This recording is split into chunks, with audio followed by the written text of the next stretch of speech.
Isang content creator na si Eloy Bugris may sinabi hinggil sa ngayon ay issue ng magkakapatid na sina Matet, Lotlot and Ian. Mula kay Eloy Bugris, sinabi niyang kayong dalawa ni Lotlot, dapat lang talagang mawalan kayo ng mana kasi ingrata kang adopted.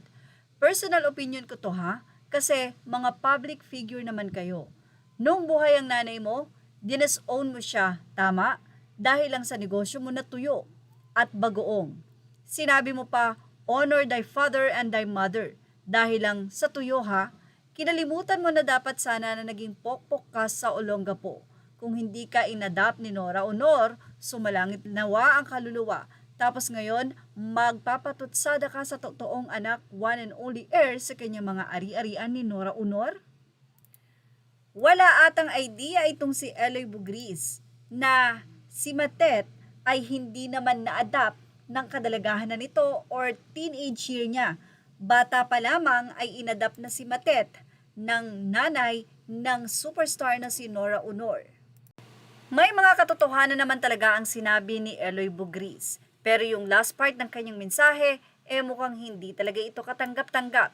Mula sa naging pahayag ni Matet sa kanyang sinabi or sa sinabi ni Eloy Bugris, ani Matet, yan, paanong hindi kami lalaban? Pokpok, pinulot sa basurahan, pokpok ang nanay, sasabihin nyo wag akong magsasalita, kayo ang kalaban, hindi si Ian.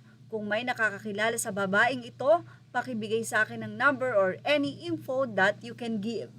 Dahil nga sa mga opinyon ng ibang tao na imbes na magkaroon ng pag-aayos ang magkakapatid, ay tila mas lalo pang umiinit ngayon ang usapin kaugnay ng pamilya ng yumaong superstar Nora Honor matapos maglabas ng matapang na pahayag si Matet de Leon laban sa content creator na si Eloy Bugris.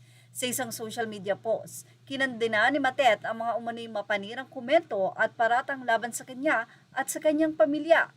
Iginiit niyang hindi siya mananahimik sa mga pahayag na aniyay nakakasira sa kanyang pangalan at reputasyon. Kasunod ito ng patuloy na diskusyon online hinggil sa isyu ng pamilya at usaping tungkol sa iniulat na ari-arian ni Nora Honor, ang naging sentro ng iba't ibang opinyon mula sa publiko at content creator.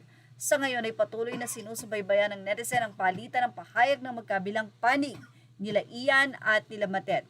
At ngayon nga, ay hinihikayat ni Matet na ibigay sa kanya ang contact number or paano matutukoy itong si Eloy Bugris dahil na rin sa pagsasabing si Matet ay isang POK. POK. Ganun pa man, kahit anong galit, darating ang panahon na huhupa din ito. Nawa nga ay magkaayos muli ang magkakapatid. At yan ang ating Showbiz Now update. Images are all credit to the rightful owners. Thank you for watching Showbiz Now.